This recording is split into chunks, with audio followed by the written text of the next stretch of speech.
Bah, voilà le race cab qui est quand même pas mal avancé. Donc me reste le frein à main à poser et puis je pense que je ferai de l'undercab plus tard derrière la télé. De l'undercab, je vais y arriver. Faire de l'ambilight derrière la télé. Et puis probablement à terme, je pense que je vais mettre 8 vibreurs dans le siège. 8 petits shakers dans le siège, commandés par Arduino avec un logiciel, je vais vous expliquer ensuite. Donc bah voilà ce que ça donne. Donc le siège avec la sono en 3 points dedans. J'ai 2 enceintes sur l'avant là. Et puis j'ai le SSF à l'intérieur du siège. Parce que j'ai démonté le siège et j'ai posé le SSF dedans. Voilà. Donc ça rend pas trop mal. J'ai mis des petits LED strip RGB donc je peux changer les couleurs, etc. Plutôt assez sympa. Avec mon hyperspin qui est configuré. Donc ça c'est plutôt cool aussi. Voilà, j'ai aussi une version Technoparo. Voilà, donc Technoparo, j'ai que 2 jeux avec Mario Kart et le Battle Gyro, c'est pas génial.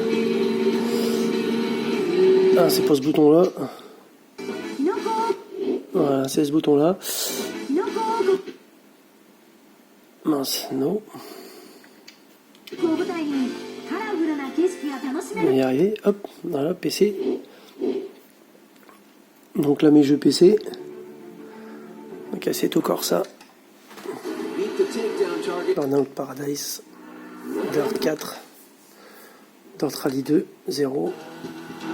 Dirt Rally. F1 2018. Most Wanted. Need for Speed Payback. Project Cars 2. Sega Rally. Split 2. Non, Split seconde, pardon.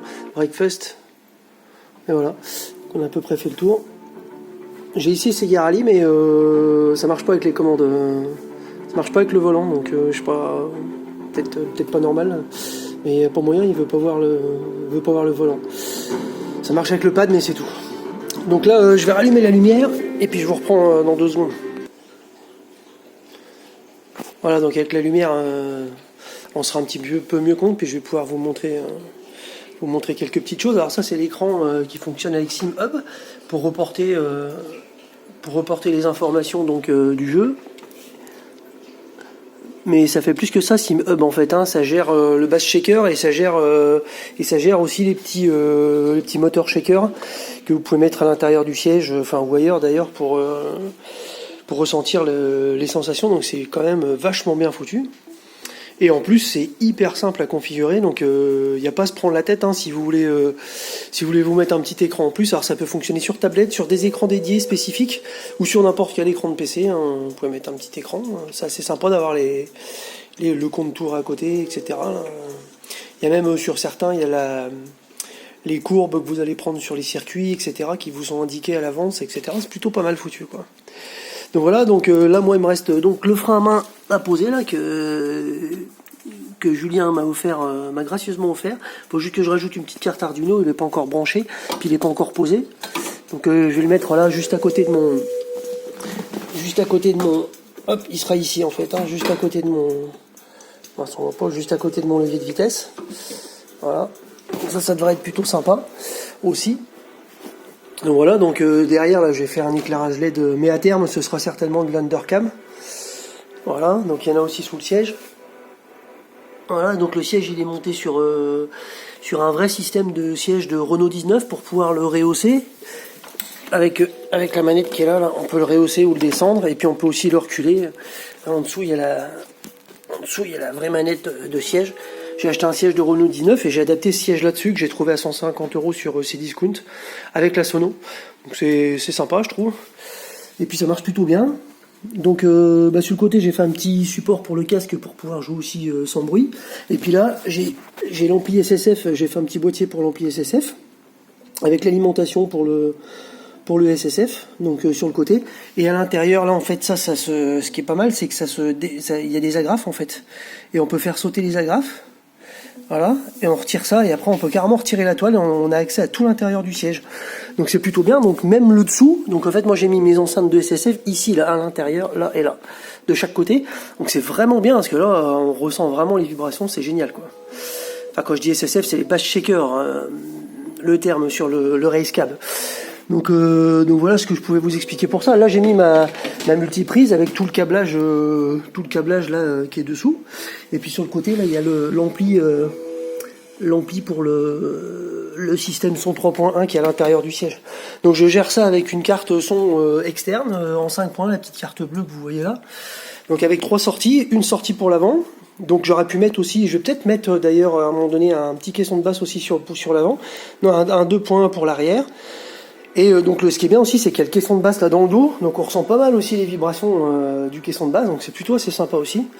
Et puis sur la sortie surround, eh ben j'ai mon SSF qui est branché dessus. Donc voilà pour un petit peu les explications. On va pouvoir mettre un petit jeu en route. Alors le PC en fait c'est pareil, je l'ai mis sur, je sais pas si on va pouvoir bien voir là, je l'ai mis sur un système de support de bureau en fait, de PC de bureau. Que j'ai accroché après mon cadre, le cadre que j'ai fait pour mon siège. Ah c'est pareil, ça en fait c'est un truc que j'ai acheté sur Amazon ou Cdiscount, le système de fixation là. Et du coup en fait ici là je suis venu y mettre des carrés un peu plus courts et j'ai fixé un bout de plan de travail. Voilà, fixé un bout de plan de travail sur lequel je suis venu mettre mon système de siège de Renault 19 dessus. Et après j'ai fixé mon siège sur le système de Renault 19. Alors sur les carrés à l'arrière, j'ai mis des petits tampons. Voilà, comme ça je me retrouve au même niveau que le système qui est à l'avant pour qui accueille le pédalier. Donc voilà. Et puis ça par contre le support de télé, je me le suis soudé. Voilà, donc j'ai fait une petite après-midi de soudure là et puis de peinture. Et puis je me suis fait mon petit j'ai acheté des petits carrés là dans un magasin de bricolage pour venir fermer les bouts proprement. Hein.